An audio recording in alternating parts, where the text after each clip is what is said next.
touring with schizophrenia or bipolar disorder. You would need some sort of grounding, and you go to a new city with new faces and new food and things you're not like. The only thing I can think of is that there's a routine involved in it, that if you've got the right tour manager or handler, that you're going to do, even though you're somewhere different every day, you're going to do the exact same thing every day. Yeah, but you also don't want to do too much the same thing. Yeah, but I don't know whether, I'm sure it depends on the person, whether routine is good for them or bad for them. I saw that thing on, do you know that, I don't know if you're part of that Facebook page, Sorry I Didn't Come to the Show. Oh, I've seen a couple of them. So good. There's one the other day going, don't go out touring. Just lock yourself in a cupboard for 3 hours a day. I posted that yesterday. Get out. Oh, did you post that as well? I saw that when I went up. I have it right here on my phone, and it's one of the greatest things. If you want to go touring, go and get a milk crate and sit in your cupboard for 3 hours. Get out, piss, smoke, and get back in. Repeat 3 times. Then go and carry your washing machine up a flight of stairs 4 times. Then eat a peanut butter sandwich. That's exactly that. I'm going to be honest with you. That is exactly what it's like. Yeah, I clicked like on that instantly. I was like, give me the like. Fucking loved it. Perfect. Nails it all down. It's the most monotonous bullshit imaginable. Being stuck in a fucking van for 8 hours a day to play for an hour, if you're lucky, and then get back in a van and go somewhere. It's horrific. Yeah, I just realised that Devil and Daniel Johnson documentary was not done by Todd Phillips. Okay. The next guy's was. That's why I'm seeing it written there with my eyes. Okay, right. Who's your next one anyway? My next one is G.G. Allen. God damn. He definitely had a mental illness because he couldn't be that mental. Sorry, in quotes. Mental. I don't know. I'm on the fence. I'm actually on the fence with this guy as well. Yeah, I think... the reason I put him in is because I read it is another disturbing childhood. His documentary, Hated G.G. Allen, was done by Todd Phillips, not fucking Daniel Johnson's one. Jesus. You can tell that we haven't quite woken up yet. Yeah, still early. To be honest with you, I'm glad we're not doing this one locked. I don't know, it'll be funnier. Of course it would be funnier. Anyway, G.G. Allen was a punk who... the song is called Abuse Myself, I Want to Die from 1985, or sometimes just called I Want to Die. His music is garbage as far as I'm concerned. It's not very good. He was a punk who defecated, urinated, flagellated, masturbated, vomited, self-harmed on stage, as well as violently attacking audience members, even underage audience members. I think he was aiming to be the most dangerous and fucked up rock and roll star of all time. Yeah, I think half of G.G. Allen was just kind of performance art almost, without even knowing it. Yeah. Because all of his song titles are just like scumfuck. Yes. I mean, the band was the Murder Junkies. I'm not a G.G. Allen fan. I appreciate the fact that people appreciate him, but it does. I think he's important in terms of the snarl of rock and roll. Yeah, he was the face of it. Yeah. But at the same time, punks that take him seriously. I don't know whether there's people who are actually mad into G.G. Allen. No. If they are, they're lying. Try and emulate that. Yeah.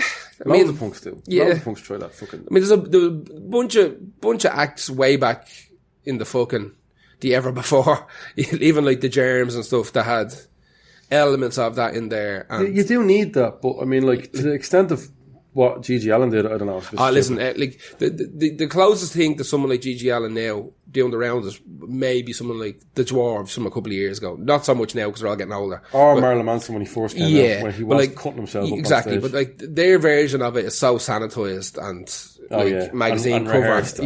Right. Of course. So he grew up in New Hampshire, which is a bit of a mad place by all accounts.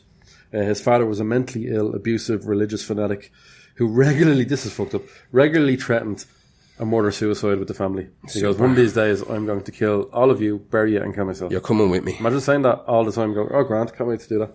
Do you know what his birth name is, G.G. Allen's? I can't remember. Jesus Christ Allen. That's right, yeah. That's right. Birth name is Jesus Christ. Yeah, so his mother, when she divorced... I knew it was something fucking weird. When she finally divorced the father, changed his name to Kevin Michael. Yeah, that'll do. Because Jesus Christ is... Imagine that was her name. I might change my name to Jesus Christ. Well, the gas thing is, like, she changed it so he wouldn't get bullied in school. But then he discovered the New York Dolls and started going into school in New Hampshire dressed as a gender fluid person. And, like, back there in New Hampshire was that, like, lumberjacky kind of... Of course. So he was getting... That kid was... That did not exist, yeah. The first time he ever shot on stage is when he took loads of... What do you call it? Laxatives. And went out on stage and literally... It was a 1985 show in Illinois. And he deliberately shot himself on stage. And apparently the smell was so bad that there was, like, people hurting themselves to get out. And they were, like, pushing, like, stampeding Because I think he started throwing it at the crowd and everything. Yeah. And apparently I can almost, no. I'd like it as well. I'd dance over people's heads to get away from shit. Would you throw your own shit to get through? Yeah, I'd throw my own shit back at him to block some of the shit. Weaponize it. This is not the first time shit is going to come up in this podcast either. God, yeah. So he'd also slice himself open badly on stage. Real bad, smash his head off stuff, get sick, piss. And he apparently said he has forced himself on people. Oh, yeah. But again, I don't know. On stage. Yeah. Because later on we discovered that he was got arrested in 1989 for intent to commit bodily harm less than murder. Yeah. Because he sliced a girl's boob. Yeah, that's open, right. Yeah. And he burnt her with lighters, I think. Yeah. And then she accused him of rape. Yeah. And he said, she asked me to marry her, and I said no, and that's the only reason that she went to the police about that. So there were some inconsistencies in her story that meant that the case was thrown out. Yeah. So he wasn't done for rape, but I mean, yeah. Listen, he's a horrific, fucked up person who obviously he has to have mental illness, man. I don't know. Yeah, well, by my standards, I think, not by my standards, my own standards, but I would consider he would. He always promised for years he was going to kill himself on stage. And I reckon, honestly think he was going to. But he wasn't done for rape that time, but he was done for intent to commit bodily harm. So he was in jail. When the day came up where he told people the day he was going to kill himself. That came up in jail. Yeah. He decided he didn't want to do it in jail because it wouldn't be as good as on stage. He died of like sepsis or something, didn't he? He died of a drug overdose. He died of a heroin overdose. Was it heroin? Yeah, right. In 1993. Maybe he got sick from sepsis or something. He was sick for a while. Well, if you're rubbing shit into your wounds... people go to his gravesite and piss and shit in it.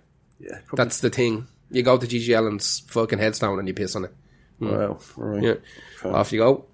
I'd hate to be Imagine the stench of it. buried beside him. Imagine you got to just drop flowers off to Auntie It'd be some fence you'd have to put around. Auntie June and be like, what's that smell? Oh, Gigi Allen's grave's beside one of them fucking outbreak monkey tents that have to put that fucking... Jesus Christ, Alan's name is beside us there. Jesus Christ. I want to be buried beside Jesus Christ. Oh, dear, okay. Oh. Wrong one. He said he'd been arrested 52 times. Possibly. He said he's raped men and women on stage. I don't think that's true. Although I don't really know. He's definitely, I'd say, fingered everyone on stage. Some part of some cool punk thing. Yeah. I sound so old saying that, but you know me, I've always got a problem with punk shit. I don't know what it is. Like I said, I believe that 99% of Gigi Allen stuff was his idea of performance art, and I think he led like a meek fucking life of trouble. And that when he did get out on his own, he wanted everybody to know his name. Yeah, that's it. That's really it. So it was actually a documentary, like I said, Hate It, Gigi Allen. It's actually a really good documentary, but it's hard to watch sometimes. That's the one that Todd Phillips made the job with. It's hard to watch because you have to listen to the fucking music. It's fucking garbage. Yeah, who's your next one? My next one is the king of all of them. It's Phil Spector. Phil Spector. Yeah. Right, let's get this out of the way. Right. Right. Phil Spector murdered someone. Yeah. In 2003, okay? Phil Spector killed a woman. Yeah, Lana Clarkson. So what we're going to do is we are going to move before that. Right, okay. Okay? So we know he's a fucking horrible scumbag. Yeah. So we're just going to move pre-murder. Now, the song I picked was Ramones Rock and Roll High School, just because one of the stories is related to that song. Okay, right. Now, there is Phil Spector music out there, but who gives a shit, right? Oh, his own stuff, that's right, yeah. No. So who cares? No. Right, Phil Spector, the producer, is who we're dealing with here, right? So he's found guilty of murder of Lana Clarkson in 2003, and I think that whole court thing was fucking insane as well, but we're going to move before that. Now, what we do have, we quite possibly have on record the moment where Phil Spector snaps. Oh, really? Yeah. His brain like snaps? Yeah. So it's 1958. He has his first group he was ever in was a group called the Teddy Bears. I think it was like a soul group or a rock group of the time. And he goes into the Jacks, I think, after a gig to take a slash, and he's attacked by 4 lads. And they beat the shit out of him, and they all take turns pissing on him. Wow. From that moment onward, he never goes anywhere without a gun and a bodyguard. Well, so for the rest of his life, he carries weapons and he has bodyguards with him. I think that's the moment where it all turns for Phil Spector. Well, he's clearly then massively paranoid. 100%. Which So I've had Paranoia in the past. It is not good for the brain, man. It's zero crack. So that's his. Now he's only a small little fella as well. So it didn't take fucking much for him to feel threatened. But 4 guys beating the shit out of him and pissing on him. That's got kind of traumatic. That's a trauma that will stay with you for a long time. I have a bunch of stories here, and they're fucking Jesus H Christ. Fuck me, I'm laughing, but fucking hell. So John Lennon has like this kind of contractually obliged album he has to do for a record label. So he decides, in pure John Lennon fashion, he's like, fuck it, we'll just do an album of covers. Fuck, I'm not writing anymore, I'll just do some covers. We'll do rock and roll covers. So Phil says, what do you want to call your album? Rock and roll. Alright, Grant. Oh. Okay, so they're banging out this fucking album as quick as possible. Phil Spector's the producer on it. They get into this pissing contest as to who can drink the most amount of gargle. And Phil Spector was American, wasn't he? Yeah. I'd give it to the guy from Liverpool. Yeah. All day. All day, every day. Right. Because Americans, whatever. Listen, Germans beat us, to be honest. It depends on the context as well. Yeah. I'm not trying to create a drinking World Cup. I just know that Americans quite cleverly will drink water in the middle of the session. Yeah, good point on the water. It's fucking clever. The only thing the Americans have going for them is that their measures are almost double of ours. Yeah, and most bars. Yeah. So that kind of negates the war. Okay, fair enough. I don't know. I think it depends on the person. It's not a competition. It was in this case. Right. So they decided to fucking have this mad drinking session. So it goes on for ages, and they end up in a fucking massive row. They start knocking the shit out of each other, right? So they end up in a fist fight. Spector, being Spector, pulls out a fucking gun. Of course he does. Holds the John Lennon's head, walks into the studio, picks up all the master tapes and just runs off into the ether. Disappears. Yeah. Gone for months, right? Lennon's fucking trying to ring him all the time. It's like, this label are going to sue me. Yeah. Where the fuck are these master tapes? Like, I just give them to them. Takes him fucking 6-7 months to finally get a hold of Phil Spector. Has to apologise, the whole shebang. Finally gets the master tapes. The album goes out. Exactly, right? At least he didn't piss on you. Exactly. So he gets married. He marries a woman called Ronnie Bennett. And, I think, like, fucking hell. He kind of forces Ronnie to move in with him. I don't think she wanted to move into his big giant mansion. She was kind of afraid, because it was like some sort of cartel compound. It was surrounded by like vicious dogs, barbed wire, chain link fences, and bodyguards walking around with guns all the time. Because he was massively paranoid as well. So a couple of days after Ronnie moves into his mansion, he brings her down to the basement, and he shows her this massive glass coffin that he's had built. And he says, if you ever try and leave me, I'm going to lock you in there, and you're going to stay there till the day you die, and I'm just going to leave you in it. Wow. Now, part of Ronnie's deal for moving into the mansion, into Phil's house, was that she got to bring her mother with her. So Phil's like, all right, yeah, whatever. Phil makes sure as well that he brings her mother down, shows her the coffin, and says, this is where I'm going to put your daughter if she ever tries to leave me. So, eventually... Must have been a very awkward dinner that night. Oh, fucking hell. Eventually she escapes, right? Essentially... I think he gets brought to court for kidnapping, but she does escape. The mother helps her escape. Somehow she makes it through the fucking barbed wire and the dogs and the bodyguards, and she escapes out. I think Phil gets arrested and brought to court for a kidnapping. I'd say those bodyguards probably caught him and walk away. Quite possibly. I hope they did anyway. So probably the most famous Phil Spector recording session of all time was the Ramones' End of the Century. This is one of these legendary music stories. So Phil had made a name for himself, kind of getting 60s groups kind of back in fashion, like the 60s girl bands and the 60s kind of doo-wop bands and stuff like that. This was kind of a break from the norm for him to do punk rock or rock and roll. So the Ramones had always just went in and belted out their album.